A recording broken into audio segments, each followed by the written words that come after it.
살아서 역사하시는 하나님, 주의 지난 4일간의 삶을 지켜주시고 붙들어 주심에 감사드립니다.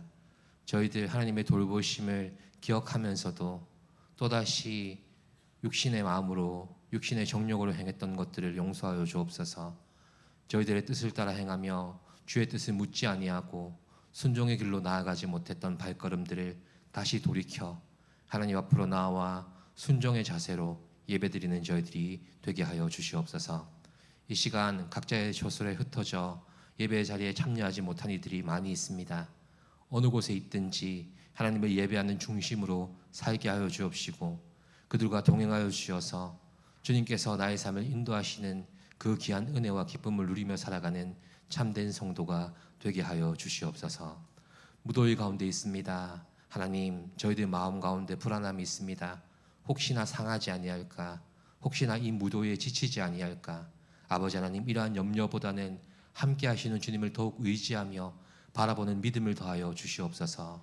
아버지 하나님, 저희들의 모든 발걸음과 모든 마음의 계획까지 주장하셔서 아버지 하나님, 주 뜻 가운데 거하며 주님의 인도하심 가운데 살아가는 복된 하루하루가 되게 하여 주시옵소서.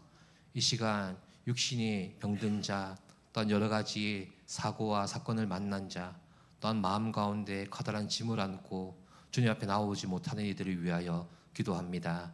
아버지 하나님, 그들을 만나 주셔서 치유의 하나님을 고백하며 간증할 수 있는 주인공들이 되게 하여 주옵시고 내 모든 삶의 걸음걸음을 인도하셔서 주의 뜻을 이루시며 또한 주님의 한없는 사랑 안에 거하게 하심을 경험하는 참된 예배자들이 되게 하여 주시옵소서. 원근 각지에 흩어져 있는 믿음의 자녀들을 기억하옵소서. 군대에 가 있고 또한 직장으로 인하여 또한 여러 가지 사정으로 인하여 흩어져 있는 그들의 모든 삶 가운데에 주님 함께 하셔서 그들이 하나님을 기억하고 하나님을 경외하며 예배하는 참으로 귀한 믿음의 자녀들로 살아가게 하옵시고 그들의 곁에 믿음의 동력자들이 늘 함께 하여서 함께 기도하며 함께 믿음을 걸어가는 복된 삶을 살아갈 수 있도록 인도하여 주시옵소서. 이 시간 말씀 전하시는 목사님께 성령 하나님 임재하셔서 지혜와 계시의 영으로 환히 비추어 주옵소서.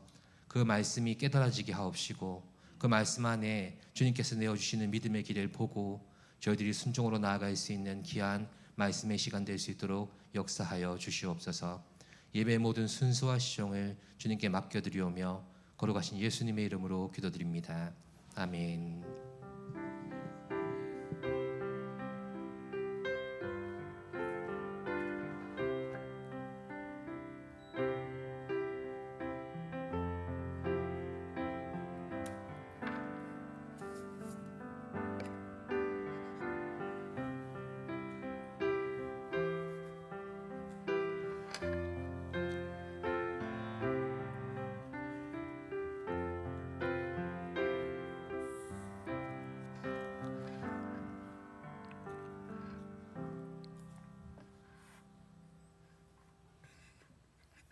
네, 오신 분들 서로 인사하시겠습니다.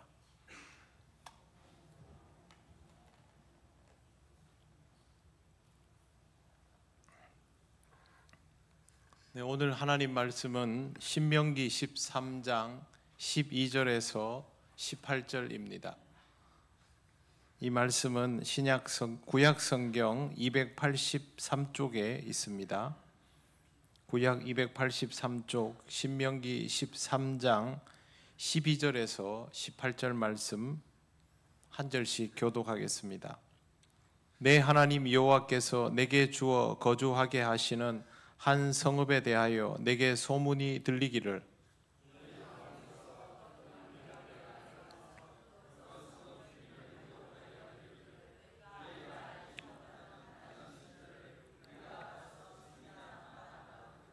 너는 자세히 묻고 살펴보아서 이런 가증한 일이 너희 가운데 있다는 것이 확실한 사실로 드러나면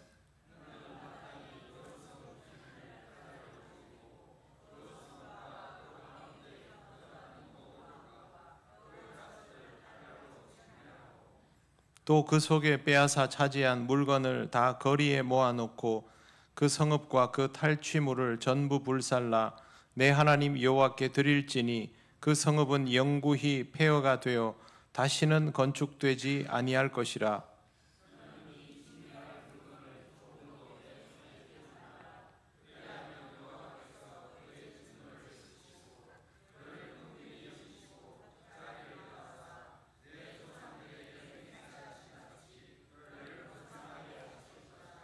같이 읽겠습니다. 내가 만일 내 하나님 여호와의 말씀을 듣고 오늘 내가 내게 명하는 그 모든 명령을 지켜 내 하나님 여호와의 목전에서 정직하게 행하면 이같이 되리라.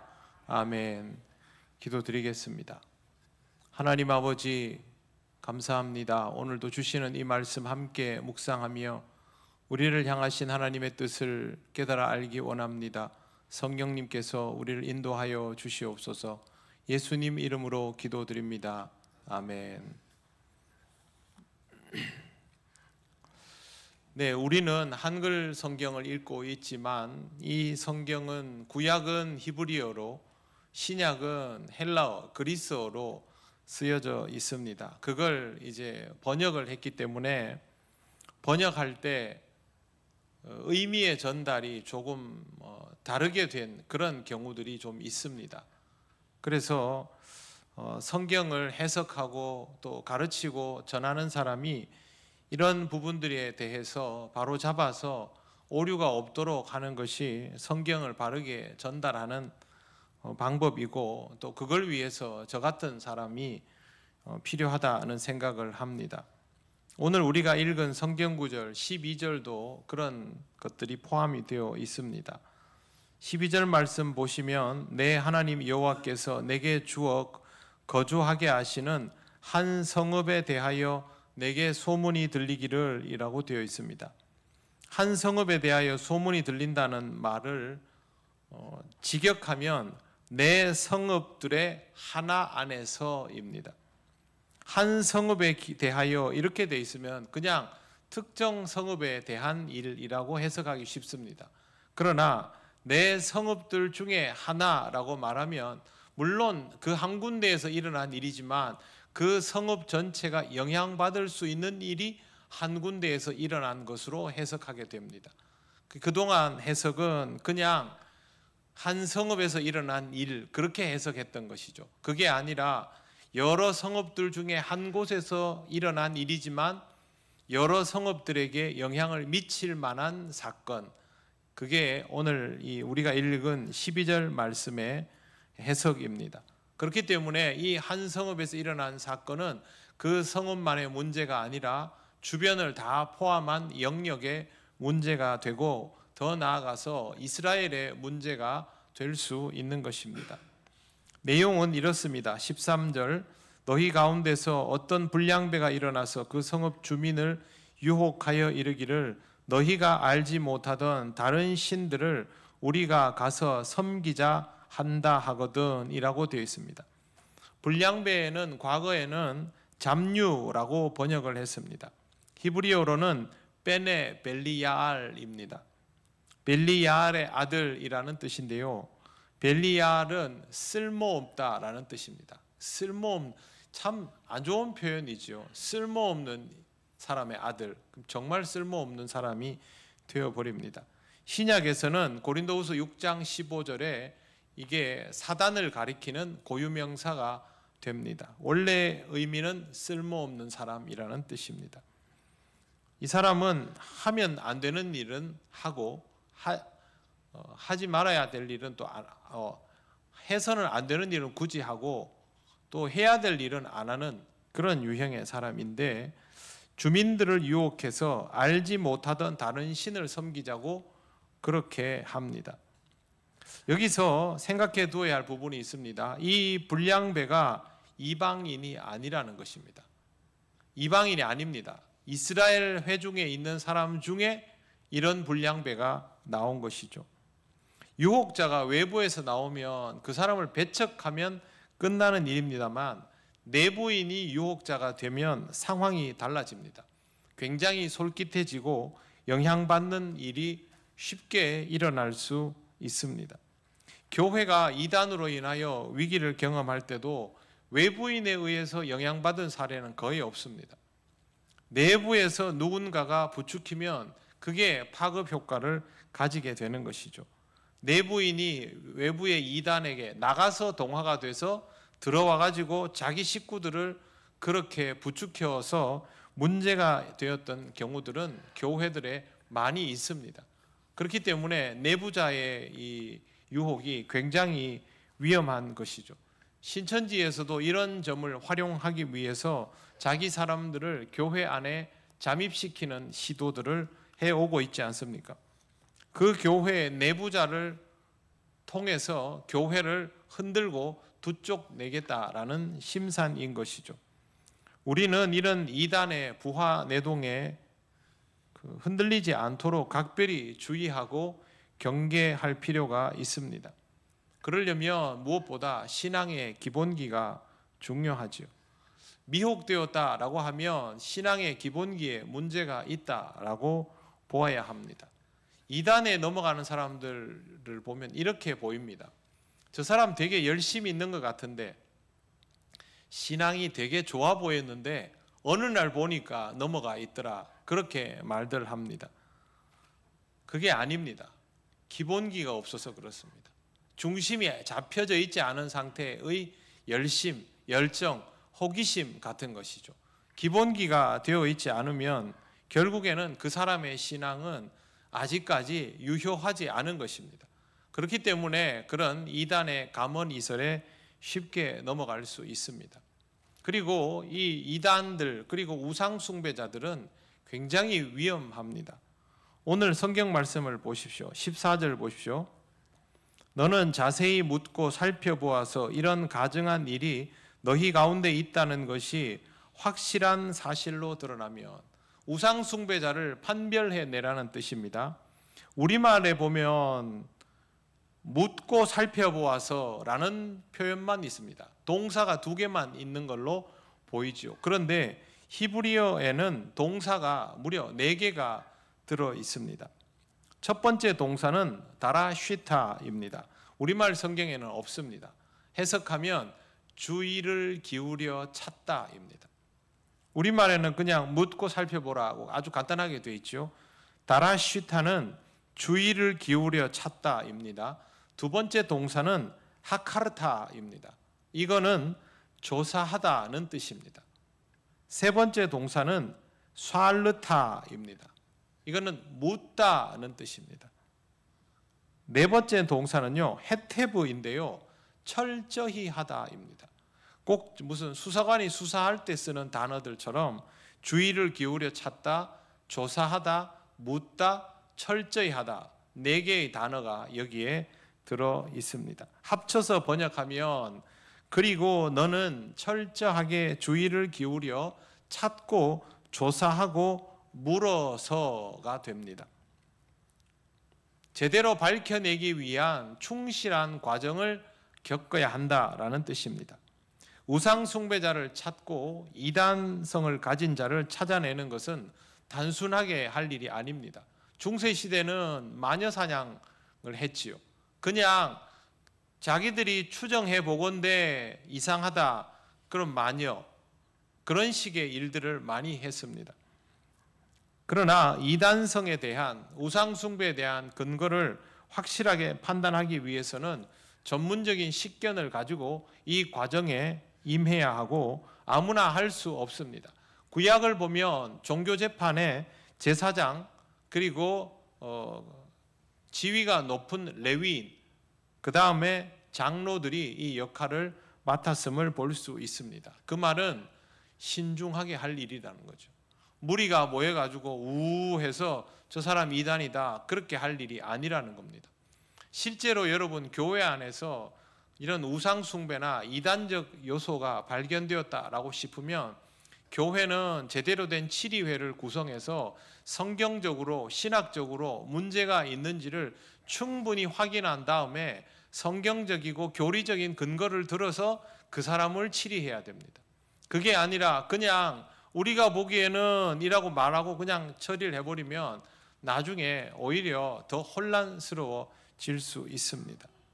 우상 숭배자들을 정리하는 것은 당연한 일이겠지만 단순하게 접근할 일은 아니다라는 것을 꼭 기억을 해 두시고요. 다만 확정이 되고 나면 처리함에 대하여 주저함이 없어야 된다라고 말하는데, 오늘 말씀은 조금 더 무섭습니다. 15절 말씀을 보십시오.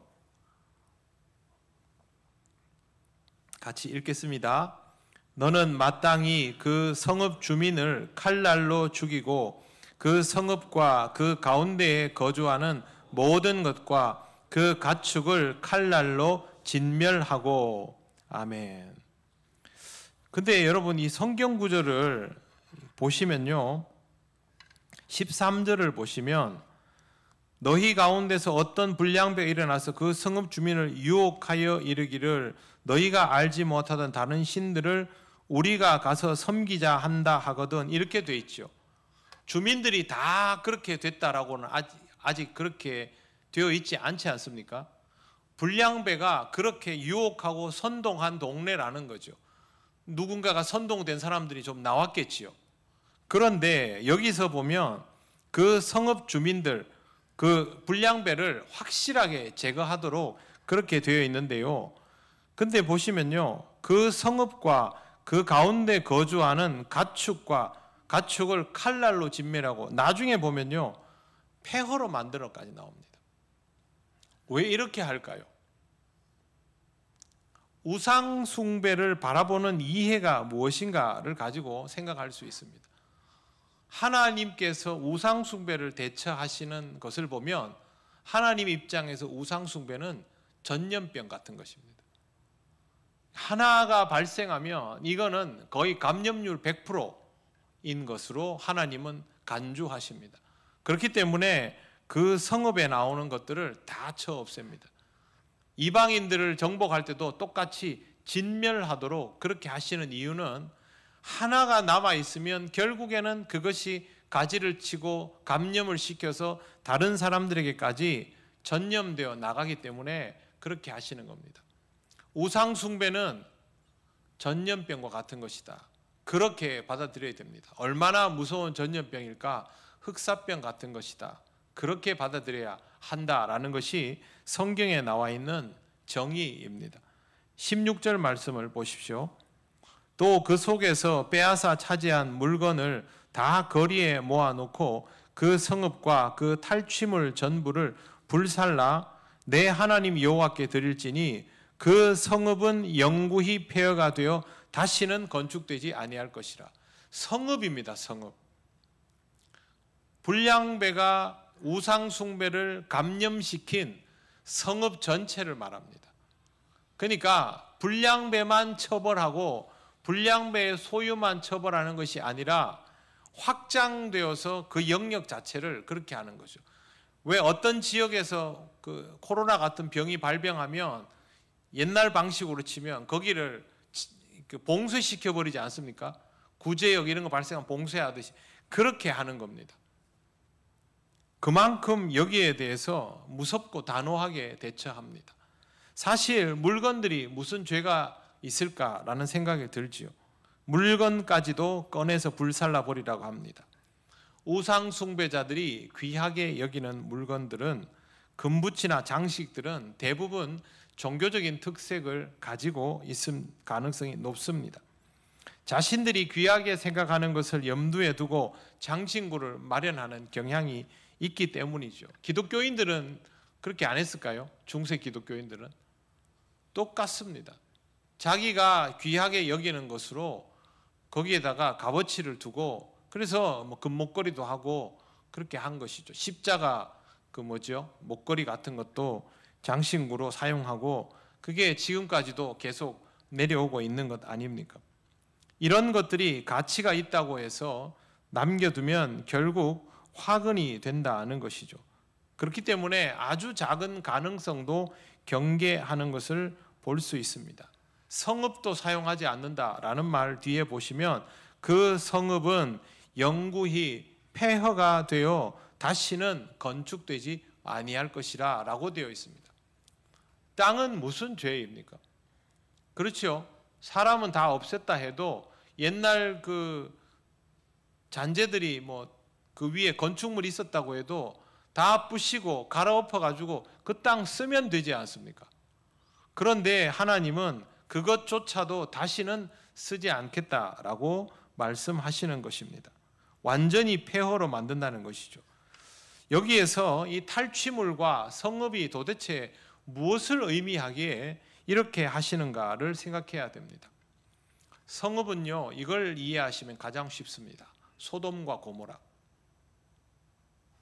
아브라함의 조카가 소돔과 고모라에 들어가 살 때 그곳에 있는 사람들은 잘못되었지요. 그러나 아브라함의 조카가 그 사람들과 똑같지는 않았지 않습니까? 그런데 거기 있는 이유만으로 안 되는 것이 되는 거죠. 나와야만 하는 것이죠. 그 땅을 재활용해서 쓸 수 있다라고 접근하지 않습니다. 이탈해야 되는 것이죠. 이것도 마찬가지입니다. 탈취물이나 성읍은 우상숭배의 직접적인 대상은 당연히 아닙니다. 그런데 우상숭배의 영향 아래 있거나 거기에서부터 파생된 것들이 탈취물에 해당이 되겠지요. 이스라엘이 가나안에 가서 정복 사업을 할 때 거기에서 거두어 들인 것들도 똑같은 개념이 적용되지 않겠습니까? 그런 것들이 문제가 된다라는 뜻입니다. 종교에는 예술적 요소들이 많습니다. 종교로부터 비롯된 그림들도 있지요. 기독교에도 성화라고 불리워졌던 그림들이 있고, 불교 같은 경우에는 만다라 미술이 있고, 이슬람에는 아라베스크 문양 같은 것들이 있습니다. 관광지에 가면 실컷 볼 수 있죠. 지금은 종교적인 의미라기보다는 상품으로, 관광 요소로 그렇게 쓰여지고 예술적인 작품이나 건축물로 여겨집니다. 그런데 이런 것들이 영향을 미칠 수 있다라고 판단을 한 겁니다. 우리나라는 이런 게 없을까요? 단군 신화.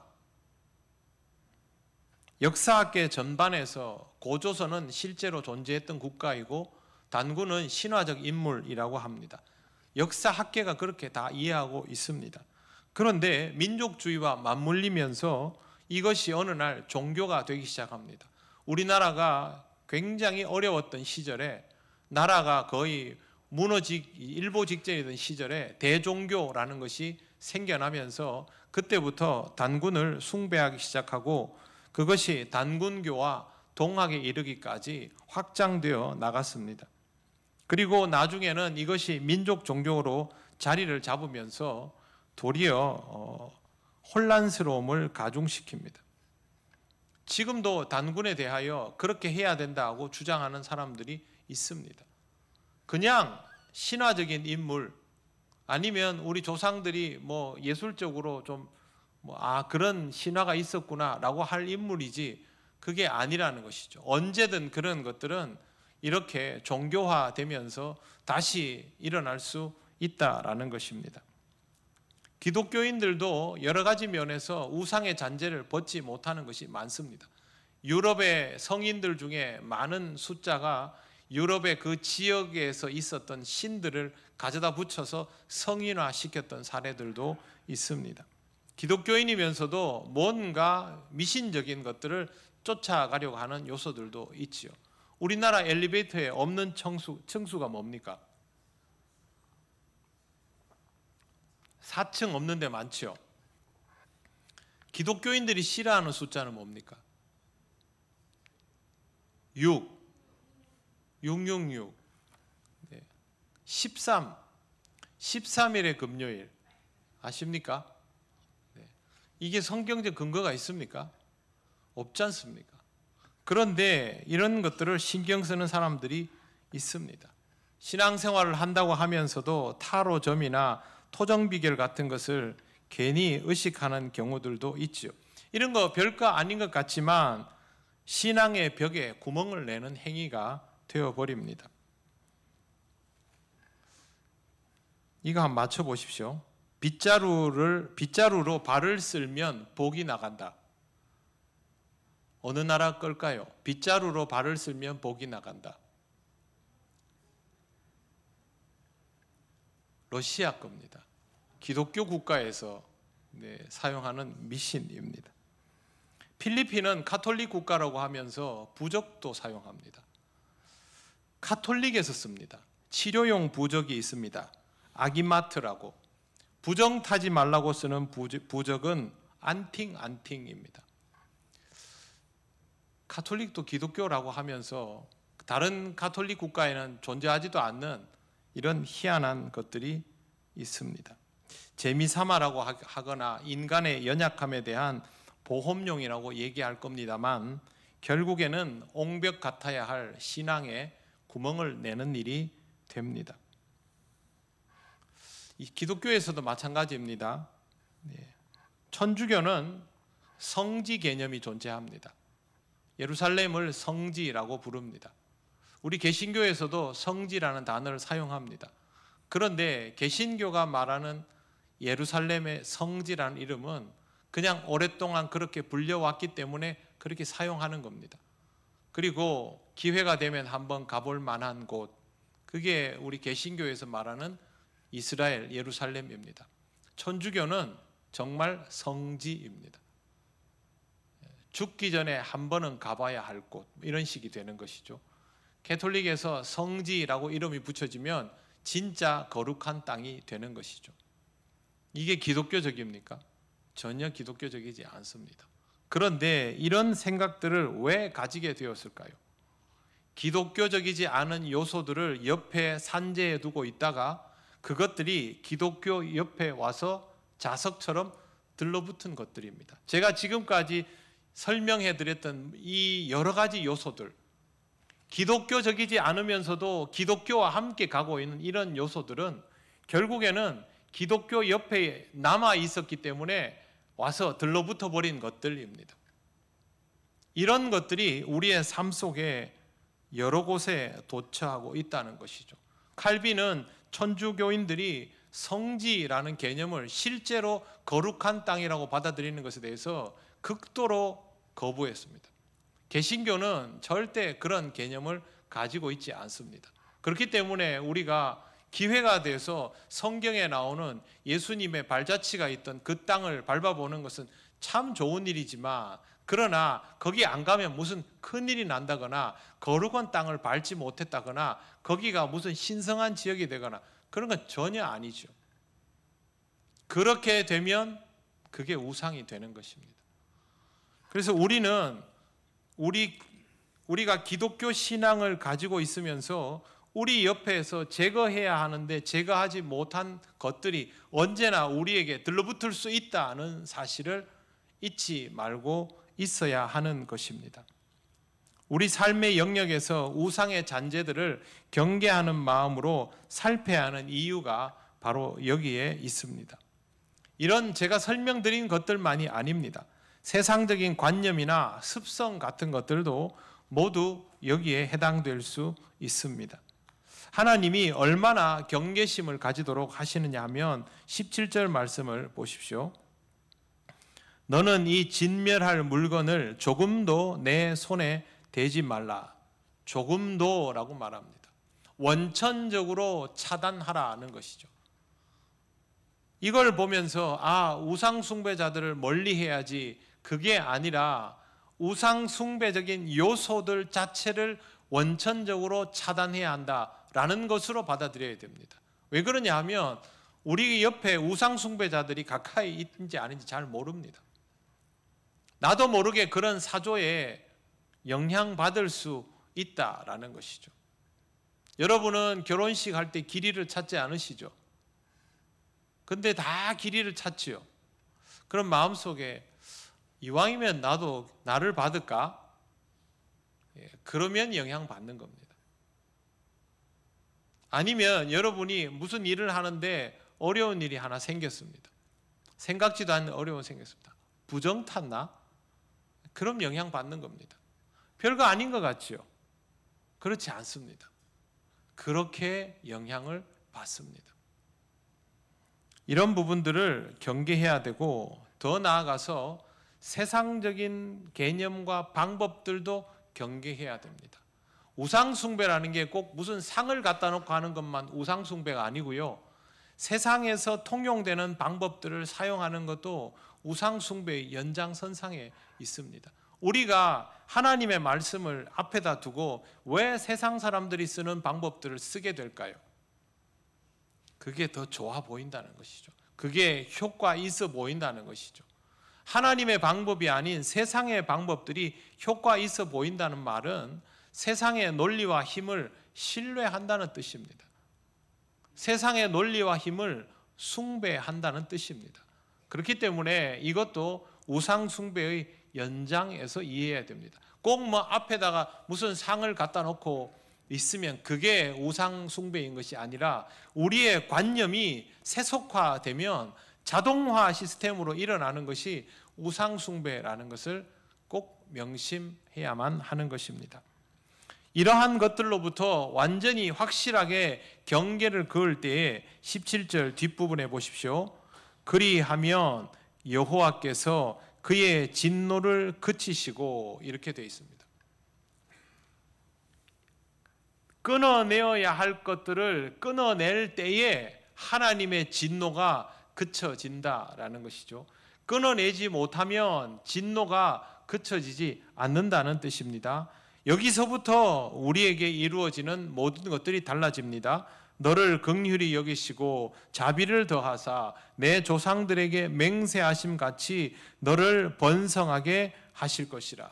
이제 비로소 약속의 성취를 경험할 수 있게 된다라는 뜻입니다. 제일 쉬운 예가 바벨론 포로에서 귀환하는 것입니다. 예루살렘 땅에 살았을 때 우상에 뒤집어 씌워져서 지냈을 때는 하나님께서 절대 용서하지 않았습니다. 그런데 바벨론 포로에 가서 그 지경에서도 하나님을 섬기면서 우상을 숭배하지 않고 버텨내었던 다니엘 같은, 사드락과 메삭과 아벳느고 같은 그런 사람들이 있었기에 그들이 되돌아올 수 있는 기회를 얻었던 것이죠.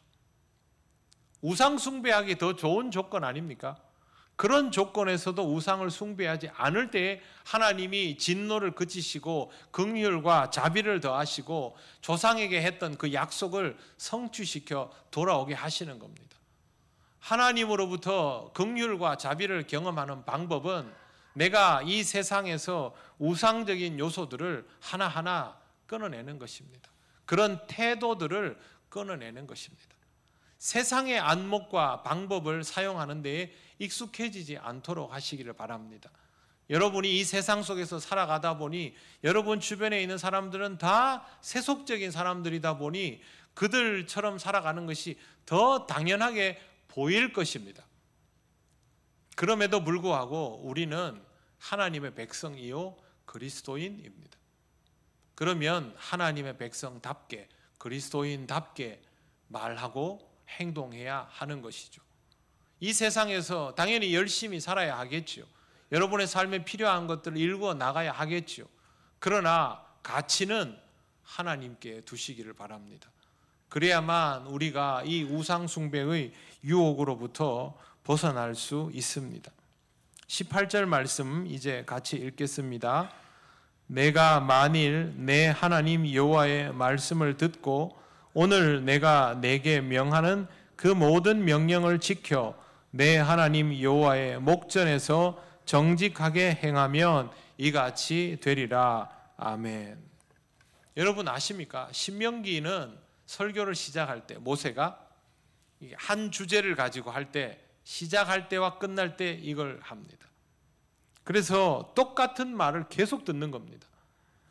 만일 내 하나님 여호와의 말씀을 듣고 오늘 내가 내게 명하는 그 명령을 지켜 행하면, 여호와의 목전에서 정직하게 행하면 하나님이 약속하신 대로 할 것이다. 우리가 할 수 있는 것은 하나님의 말씀을 그대로 준행하는 것밖에 없습니다. 유대인들처럼 율법적으로 준행하는 것은 의미 없습니다. 그거는 이미 이스라엘이 실패했던 방법입니다. 우리가 준행하는 방법은 복음적으로 준행하는 것입니다.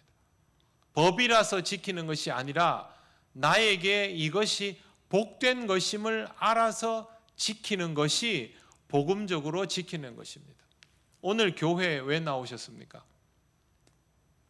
수요 예배에 오라 그래서 나오셨습니까? 물론 수요 예배 오라 그래서 나오셨지요. 그런데 나오기 싫은데 억지로 나오셨으면 아직은 복음의 단계까지 온전히 못 간 것입니다. 그러나 여러분 여기 나오셔서 내가 수요 기도에 오길 잘했구나. 역시 하나님의 말씀을 듣는 것은 내게 은혜가 되는구나. 내 삶의 수요일 저녁은 이렇게 써야 되는구나. 오늘 말씀에도 늘 듣던 그 말씀이지만 이게 내한테 복음이구나. 그러면 여러분은 그 복음을 따라 살아가는 사람이겠죠. 근데 그게 아니고 예비군 훈련 온 것처럼 여기 안 오면 눈치가 보이고 벌금을 내야 될 것 같고 지적을 받을 것 같고 하나님이 나한테 벌을 줄 것 같고 그래서 나온다면 아직은 내가 율법의 자리에서 복음의 자리로 못 나가고 있는 것입니다. 그러면 하나님 앞에 이 부분을 가지고 묻고 듣고 답을 얻으면서 신앙의 삶이 복음적 삶이 될 수 있도록 승화시켜 나가야 되겠죠. 사랑하는 성도 여러분, 이 말씀 따라 살아가시기를 바랍니다. 율법이 아니라 복음으로 이 말씀을 받아들이시고 기꺼이 이렇게 살아가는 것을 기뻐하는 삶이 되시기를 바랍니다. 하나님은 진노를 멈추시고 긍휼과 자비를 더하시고 믿음의 조상에게 주셨던 그 약속을 여러분의 삶 속에 이행하실 것입니다. 세상 사람들이 여러분들보다 더 잘 살 수도 있습니다. 세상적인 의미에서. 그러나 여러분들만큼 행복할 수는 없습니다. 하나님이 주시는 복은 이 세상의 무엇으로도 누릴 수 없는 복이기 때문입니다. 하나님이 주시는 평안은 세상에서 얻을 수 있는 평안이 아니기 때문입니다.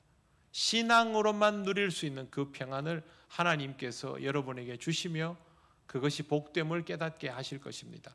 그러므로 하나님의 말씀을 그대로 행하며 그 가운데 삶의 기쁨을 충만히 누리시기를 바랍니다.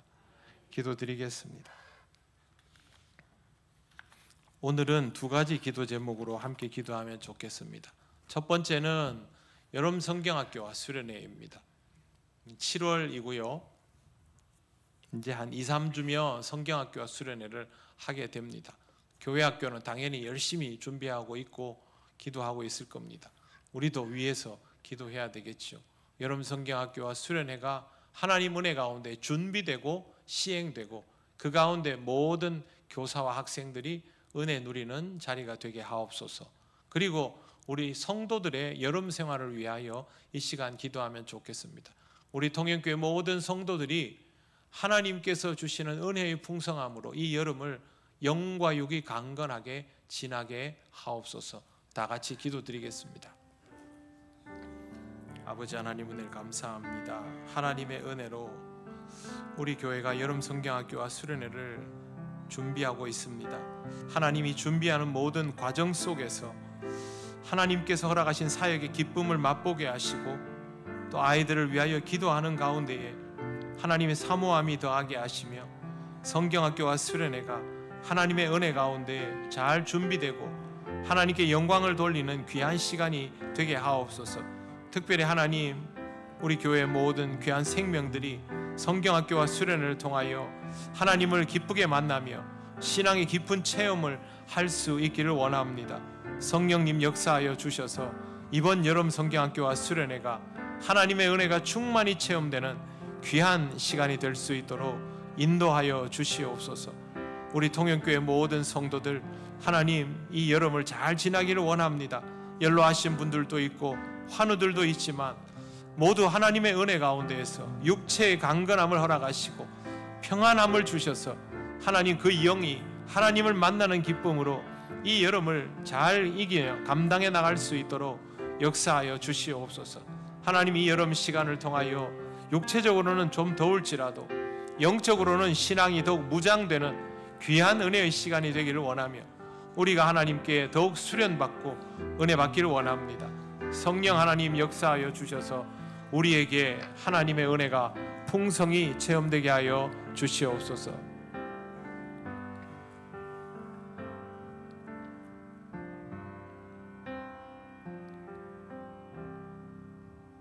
하나님 은혜를 감사합니다. 올해도 하나님이 허락하신 여름 시간을 통하여 성경학교와 수련회를 진행합니다. 하나님 아버지, 무엇보다 기도하는 가운데 사모함이 더하게 하여 주시옵소서. 하나님께서 허락하시는 수련회와 성경학교에 대한 기대감으로 차오르게 하시고, 하나님 아버지, 기도하는 우리 교사들 위해 함께하여 주셔서 아이들과 함께 하나님이 주시는 은혜를 충만히 체험하게 하옵소서. 성경학교와 수련회 모든 기간 가운데 성령께서 함께하여 주셔서 하나님을 영적으로 만나는 귀한 시간이 되기를 원합니다. 모두에게 은혜가 넘치는 자리가 되게 하시고 우리 모두에게도 은혜 충만한 시간이 되게 하여 주시옵소서. 하나님, 우리 통영교회 모든 성도들 이 여름을 잘 지나기를 원합니다. 육체의 강건함을 주시옵소서. 연로하신 분들과 환우들에게도 하나님 영육간의 강건함을 더하여 주시고, 우리 모든 성도들이 이 여름을 신앙적으로 더 연단받고 든든히 서가는 시간이 될 수 있도록 인도하여 주시옵소서. 언제나 하나님의 은혜 속에 살아감을 감사드리며 예수님 이름으로 기도드립니다. 아멘.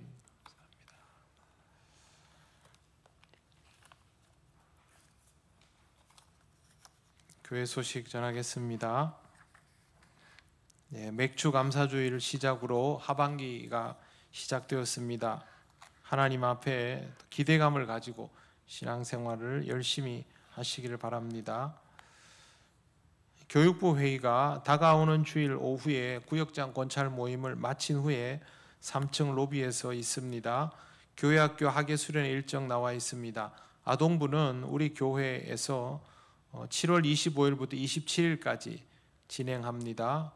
야외 활동도 있습니다. 청소년부는 7월 28일에서 30일까지 양산 감림산 기도원에서 연합수련회를 합니다. 청년부는 8월 9일부터 10일까지 우리 교회에서 수련회를 하며 야외 활동을 겸하게 됩니다. 수련회 위에서 잊지 말고 기도해 주시기를 바랍니다. 다른 광고는 주보 참조하시면 되겠습니다. 이제 우리 다 같이 주님께서 가르치신 기도를 올려드립니다. 하늘에 계신 우리 아버지, 아버지의 이름을 거룩하게 하시며 아버지의 나라가 오게 하시며 아버지의 뜻이 하늘에서와 같이 땅에서도 이루어지게 하소서. 오늘 우리에게 일용할 양식을 주시고 우리가 우리에게 잘못한 사람을 용서하여 준 것 같이 우리 죄를 용서하여 주시고 우리를 시험에 빠지지 않게 하시고 악에서 구하소서. 나라와 권능과 영광이 영원히 아버지의 것입니다. 아멘.